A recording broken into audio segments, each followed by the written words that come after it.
All right, I want to do a quick video. There's a lot of videos on how to do the timing belt change on a Volkswagen TDI.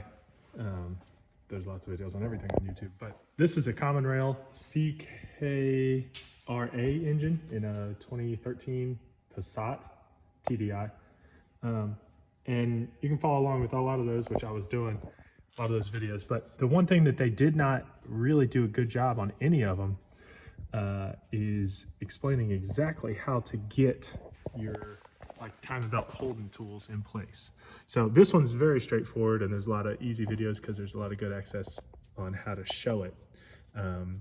You know, and a lot of the camshaft sprockets have the correct timing marks, so it's easy. It's hard to mess that one up. The top one is easy too.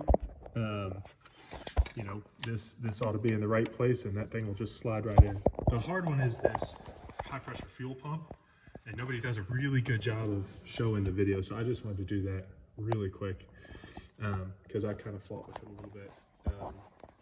And I'm not sure, let me see if I can get some light in here. So in there, you know, here's your sprocket. Let's see where we are. This is the fuel pump on the front part of the engine towards the front of the car. And then actually, it's not a pin. The pin does not go within the sprocket like on on any of the other pulleys. But on this one, it actually, you can see there's like a little U there. You see that? And that actually lines up. The U centers in a hole behind it in the pump housing.